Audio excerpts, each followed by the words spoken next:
Good evening, dear sisters and brothers. Welcome to the evening session of Being Heartful Every Day with Swadhyaya. As we continue our journey on the theme of going beyond belief and experience, let us turn our attention to the silent evolution that happens deep within, beyond our awareness and beyond the grasp of the intellect. Spiritual growth, as Daji often reminds us, is not something we can observe with the outer eyes. It's a movement of consciousness that unfolds subtly and continuously. The heart does not announce its progress, it transforms in silence. In the beginning, we may rely on belief to strengthen our will and on experiences to sustain our enthusiasm. But as we mature, both belief and experience give way to something deeper, which is inner transformation without display. The outer signs may disappear, but inwardly something profound stabilizes. We begin to live with quiet assurance rather than our outer excitement. This is where the Abhyasi's journey deepens, from seeking to becoming, from effort to effortlessness. Realization is not a sudden event.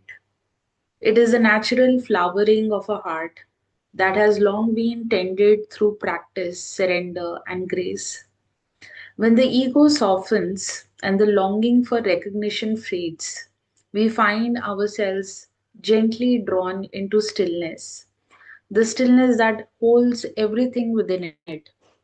And to go beyond belief and experiences is to shift from seeking outer proof to living inner truth. The mind constantly looks for signs. Is my meditation working?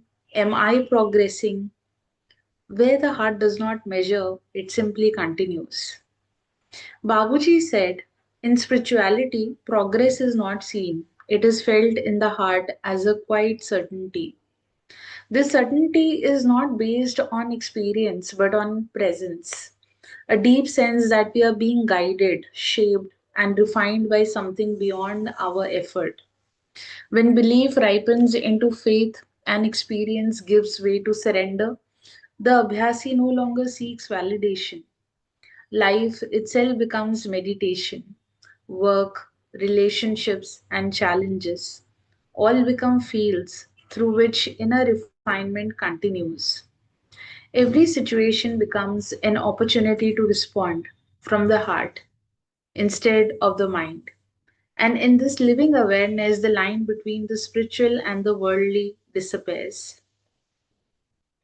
Dear sisters and brothers, as we move forward in the session, let us continue to invite others to experience the depth and the simplicity of the practice through Heartfulness master classes and the BHED sessions. You'll find the additional reading material on the theme of this week and also the videos of Revered Daji on the Heartfulness app, and they can be accessed under the Sunday tab dated 2nd November.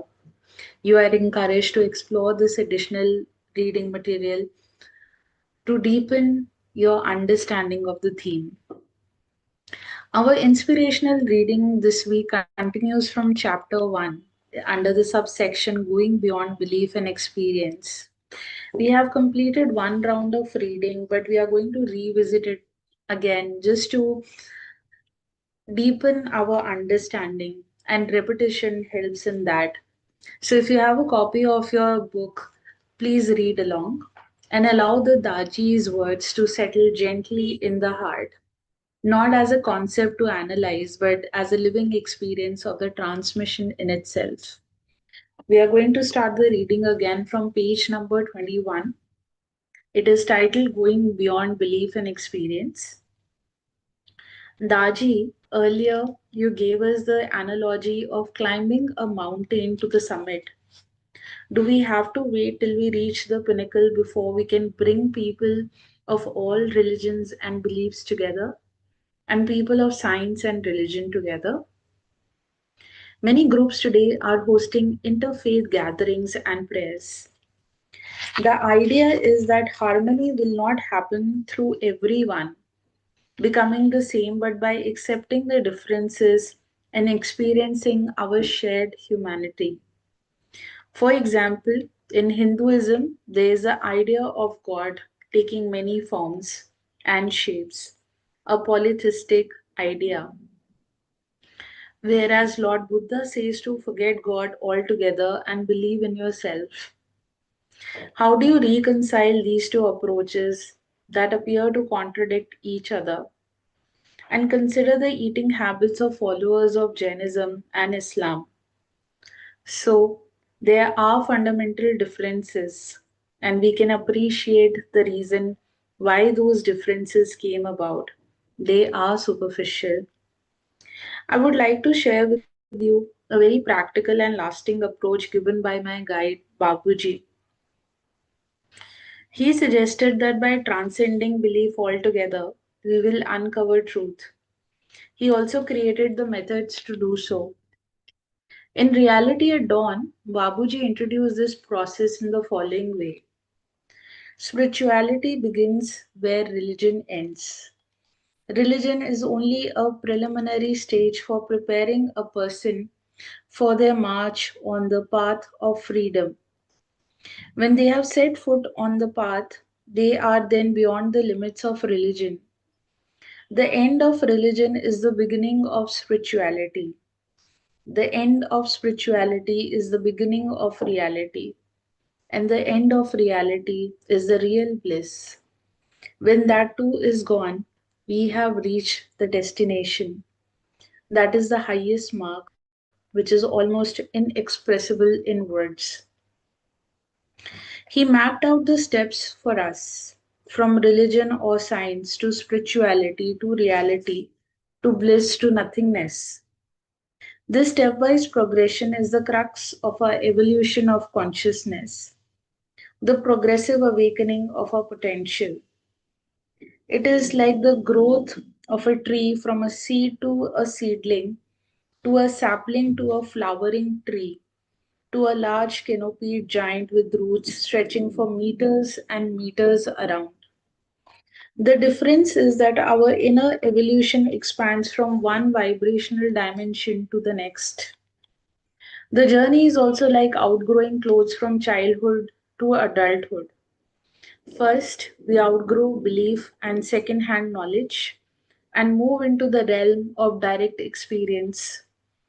Then we outgrow experience to reach the stage of reality, where awareness comes through direct perception without any filters. For this to happen, we need to transform, to become so refined that we are in constant osmosis with the ultimate, rather than just have glimpses every now and then. Now we are interested in our true nature, not in gaining experiences and knowledge. As a result, our footprint in the world reduces as our inner states become progressively subtler and purer. The next stage is bliss, immersion in the joy of the soul. What more could there be possibly be after this? But bliss still involves the experience of I. So the journey continues until there is a no longer an I. Bliss too disappears. In nothingness, the heart becomes infinitely empty and receptive.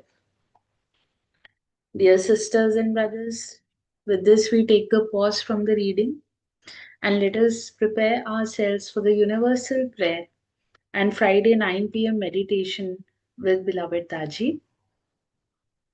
All brothers and sisters are being filled with love and devotion, and real faith is growing stronger in them. सभी भाई बहन प्रेम और भक्ति से भर रहे हैं और उनमें सच्ची श्रद्धा दृढ़ होती जा रही है।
May this universal prayer fills and awaken all the hearts with love, unity, and harmony. Dear sisters and brothers, as you prepare for the rest tonight, take a few quiet moments to reflect. Did I look for reassurance in today's practice, or did I rest in quiet trust? Can I release my need to understand and allow grace to do its quiet work? Offer all your thoughts, efforts, and emotions into the heart and whisper inwardly, Beloved Master, I trust the silence where you dwell. Let sleep come as an extension of meditation, light, pure, and held in Master's remembrance. Dear sisters and brothers, thank you for joining this evening session. And as we continue our reflection on the theme of going beyond belief and experience, may we walk this path with growing simplicity, learning to trust, to live without demand, and to rest in the flow of grace. When the seeker disappears, realization quietly dawns. We look forward to being together again tomorrow for the morning session at 6 a.m. Until then, may peace, remembrance, and the love of the beloved Master cradle your heart through the night. Wishing you all a very good night.